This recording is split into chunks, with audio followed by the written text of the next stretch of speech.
to elaborate on. It's a very important debate, and thank you for holding it. Number one, there is absolutely no question that what happened in Manipur was horrific and barbaric, and heads should roll for what happened.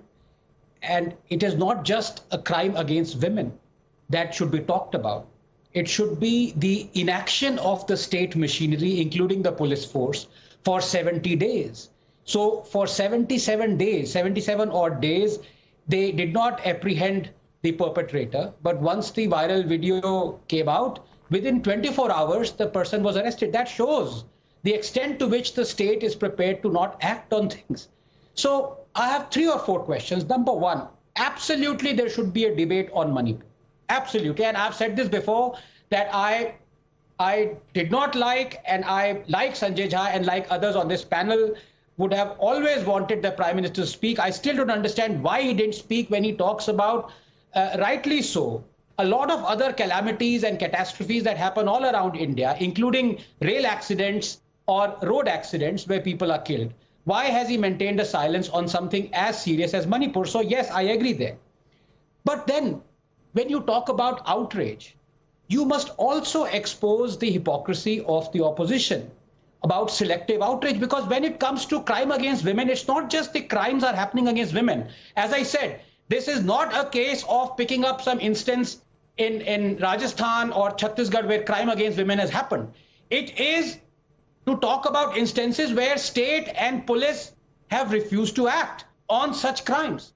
And there are numerous crimes. And there one is justified in asking, when you're outraging so much about Manipur, why were you silent about, for example, a crime that happened in Gurdaspur in Punjab with the AAP government is there. 13-year-old kid was gang raped. The police refused to act for 6 months. They let the perpetrator flee. Is that not something that we should be worried about? When at the time of Hathras rape accident in Rajasthan, a Dalit woman, because of police inaction, when she was gang raped, she jumped into a well. The police still refused to act. The father hung himself from a tree. Can the Chief Justice look at that father in his eyes? He can't, because that father is dead. Is that not something that we should outrage about? So yes, number one, Manipur should be talked about. Number two, the opposition must be held to account for its selective outrage. And number three, very sincerely I say, the response of the opposition immediately is whataboutery. Well, whataboutery exposes your hypocrisy. Because when you talk about, Navika, on this channel, you've talked about the freebies that our government has given. The panelists who are sitting right now with me immediately say, what about the freebies that Modi has given? When you talk about the opposition abusing Modi using cuss words, the panelists out here say, what about the cuss words used by Modi?